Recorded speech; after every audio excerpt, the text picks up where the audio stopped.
I did beat up Happy Gilmore. I crushed him after I'd finally finished him off, and he was obviously out. I said, "Now you've had enough, bitch."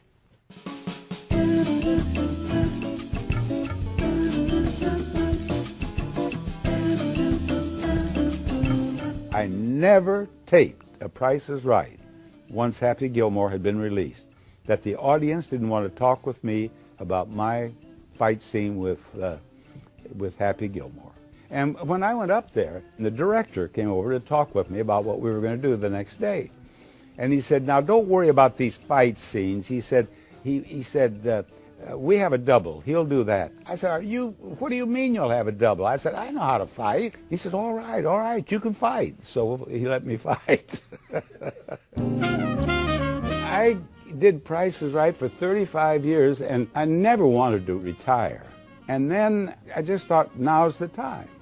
And when I left The Price is Right, I was going to talk with the host who replaced me and try to get that person to continue the spay-neuter plug that I did at the end of every show. And when they chose Drew, I had occasion to meet him, and as we were introduced, before I said anything, Drew Carey said, "Bob, I'm going to do that spay-neuter plug at the end of every show as long as I'm the host of The Price is Right."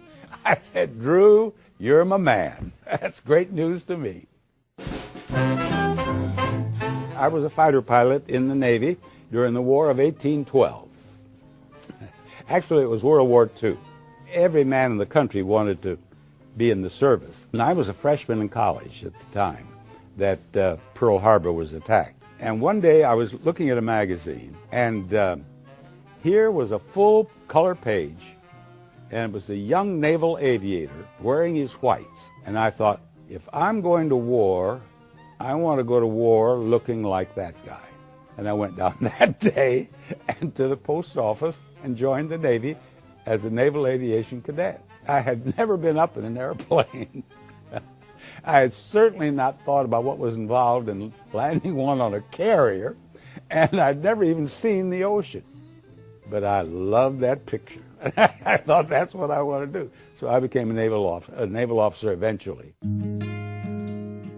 I'm a total abolitionist. I'd like to see all animal testing ended. My wife, Dorothy Jo, brought animal rights to my attention. I never thought about the cruelty to animals in the production of fur, in factory farming, and I stopped wearing my leather jackets, and I too became a vegetarian.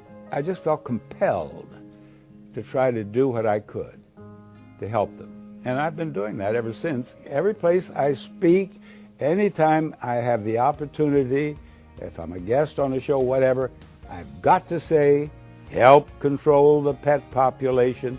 Have your pets spayed or neutered.